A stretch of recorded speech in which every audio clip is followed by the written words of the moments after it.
કચ્છના ગીર ખાતે આવેલા શ્રીબાઈ ધામમાં ત્રિદિવસીય પ્રાણ પ્રતિષ્ઠા મહોત્સવની ઉજવણી કરાઈ રહી છે। પ્રથમ દિવસે મહોત્સવમાં મુખ્યમંત્રી ભૂપેન્દ્ર પટેલ પણ ઉપસ્થિત રહ્યા હતા।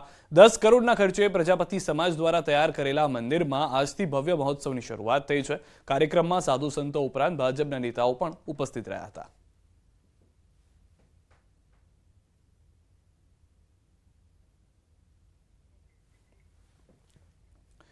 ગાંધીનગરમાં વિધાનસભા ગૃહમાં 3 બાળકો વેશભૂષા ધારણ કરીને આવ્યા। શ્રીરામ, લક્ષ્મણ અને સીતા માતા બનીને ગૃહમાં આવ્યા। બાળકોને જોઈને ભાજપના ધારાસભ્ય ગૃહમાં જય શ્રીરામના નારા લગાવ્યા। પાટીદાર શૈક્ષણિક ભવન દ્વારા આયોજન કરાયું।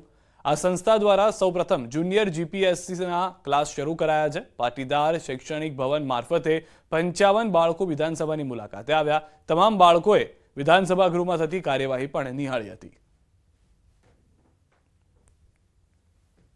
પાટીદાર શૈક્ષણિક ભવનમાં જુનિયર જીપીએસસી સમગ્ર ગુજરાતમાં પ્રથમ વખત કોર્સ ચાલુ કરાવ્યો અને આ વિદ્યાર્થીઓ જે છે તે જુનિયર જીપીએસસીના વિદ્યાર્થીઓ છે કે જે વિદ્યાર્થીઓ અત્યારથી જીપીએસસી અને ક્લાસ 3ની ટ્રેનિંગ લઈ રહ્યા છે।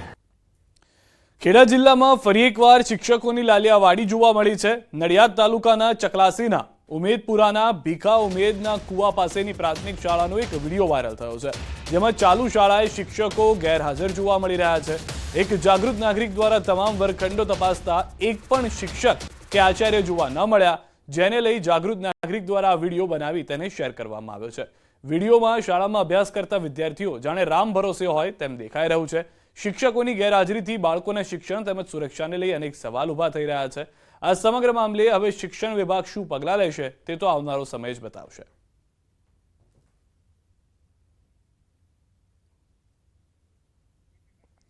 બીજી તરફ શાળાના આચાર્ય ભૂલ સ્વીકારી છે, જો કે સાથે જ દાવો પણ કર્યો છે કે શાળામાંથી તેઓ રિસેસના સમયે માત્ર 10 મિનિટ જેટલો જ સમય બહાર ગયા હતા। શાળાની એક પૂર્વ વિદ્યાર્થિનીની સગાઈ હોવાથી તે પ્રસંગમાં હાજરી આપવા ગયા હતા।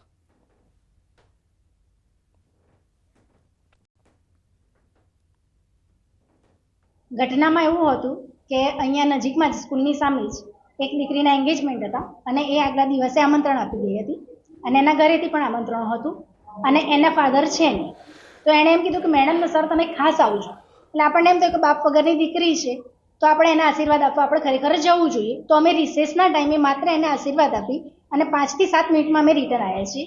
અમને બહુ જ જમવાનું પણ એ લોકોએ ફોર્સ કર્યો પણ અમે જમવા પણ રોકાયા નથી અને રિસેસના ટાઈમમાં 10 મિનિટમાં અમે જઈને પરત આવ્યા છીએ।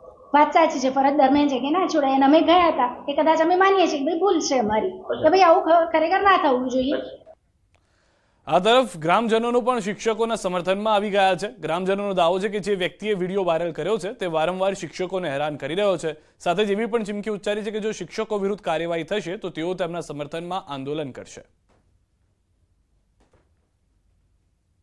અમારે એક મંગળભાઈ આશાભાઈ વાઘેલા ખાતે અમને દીકરીનો કોઈનો પ્રસંગ હતો અને એમને આમંત્રણ આપ્યું હતું અને 12:30ની રિસેસમાં શિક્ષકો તો હાજર થયા પણ ખાલી 10 મિનિટ માટે હાજર થયા।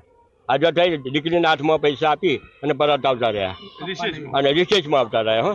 હા, રિસેસમાં આવતા રહ્યા પણ આજે ખરેખર જેણે આ વિડીયો વાયરલ કર્યો છે ખરેખર તદ્દન વાહિયાત છે, ખોટો કરેલો છે। શિક્ષકોને એકબીજાને એને હેરાનગતિ કરવા માટે કરેલો છે, એ ખરેખર હું એને જાકારો આપું છું।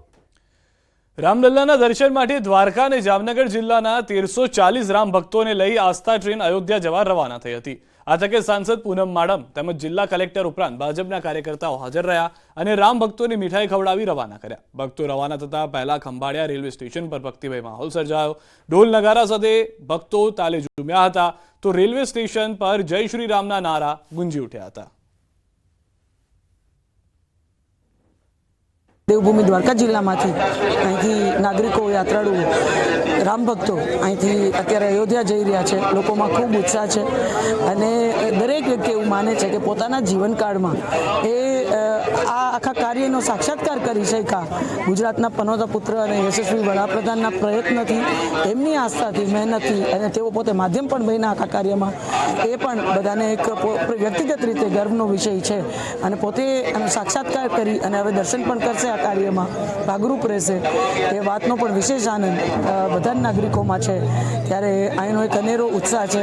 આજે વિશ્વ હિન્દુ પરિષદ આયોજિત એક આસ્થા ટ્રેન અમને અયોધ્યા દર્શનાર્થે લઈ જઈ રહી છે। એમાં અમારા જિલ્લાના 1000થી 1200 રામ ભક્તો યાત્રામાં જોડાઈ રહ્યા છે. ભગવાન શ્રી રામચંદ્રજીના બરાબર 22 તારીખે 1 મહિનો પૂર્ણ થશે પ્રાણ પ્રતિષ્ઠાનો. ત્યારે જ અમે સૌ એવા સદભાગી છીએ કે અમારી આસ્થા ટ્રેન દ્વારા અમે સ્પેશિયલ પહોંચશું અને ગુરુવારે સૌ 22 તારીખે અમે સૌ દર્શન કરશું. આ તરફ સાબરકાંઠાના ખેડૂતો પરંપરાગત ખેતી છોડી બાગાયતી ખેતી તરફ વળ્યા છે. હિંમતનગરના મહેરપુરા ગામે કે જ્યાં 100 વીઘા કરતાં વધુ વિસ્તારમાં મોસંબીનું વાવેતર કરવામાં આવ્યું છે.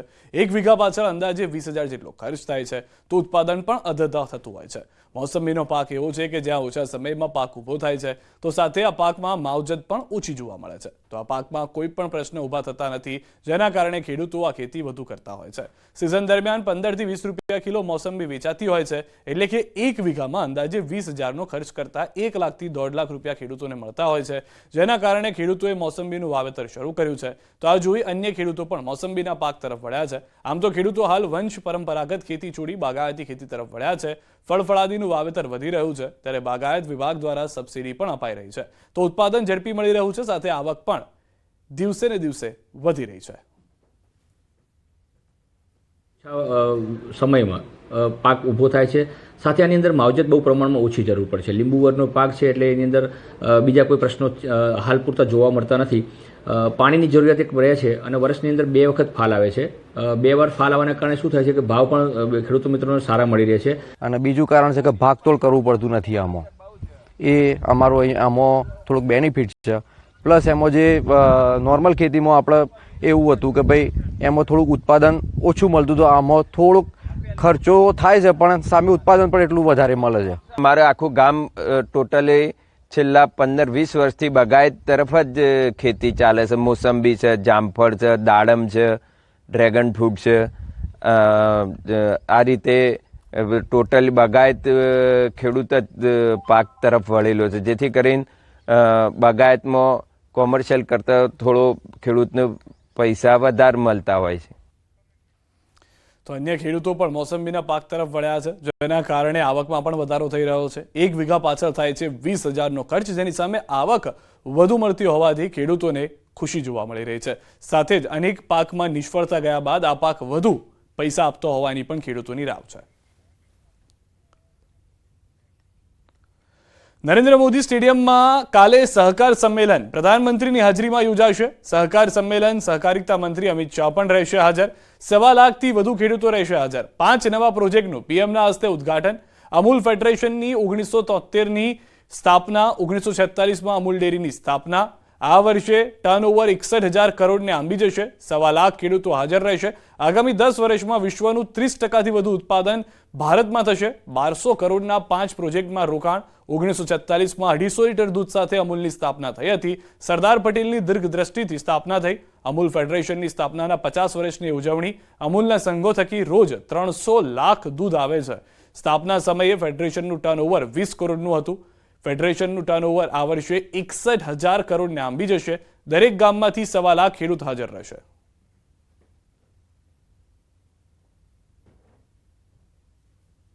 આજે આપણું ટર્નઓવર અમૂલ બ્રાન્ડનું 80,000 કરોડ રૂપિયાને આંબી ગયું છે. અમૂલ ફેડરેશનનું ટર્નઓવર 61,000 કરોડને આંબી જશે આ વર્ષે. દૂધ રોજનું 300 લાખ લીટર આવે છે. 36 લાખ સભાસદ છે. 18,600 ગામ, ગુજરાતના લગભગ દરેક ગામમાં એક દૂધ મંડળી છે. એટલે આમ વિશ્વની સૌથી મોટી સહકારી ડેરી સંસ્થા તરીકે આપણી આ સંસ્થા આજે ઉભરીને આવી છે. એટલે આમ આ પ્રસંગ એક ઉજવણીનો પ્રસંગ છે. ખેડૂતો ભેગા થઈ સહકારી મોડેલથી એક ગ્લોબલ લેવલની એક સંસ્થા કેવી રીતે ઊભી કરી શકે, ગ્લોબલ લેવલની બ્રાન્ડ એટલે કે વિશ્વની સ્ટ્રોંગેસ્ટ ડેરી બ્રાન્ડ તરીકે આજે જ્યારે અમૂલની ગણના થતી હોય, તો ખેડૂતો તેમના પરિશ્રમથી, તેમની અથાગ મહેનતથી અને તેમની દૂરંદેશી વિઝનથી કેવી રીતે કામ કરી શકે તેનું આ જ્વલંત મોડેલ છે. સમાચારોમાં રોકાઈશું એક વિરામ માટે. આપ જોડાયેલા રહો ગુજરાતની number 1 news channel news 18 Gujarati સાથે.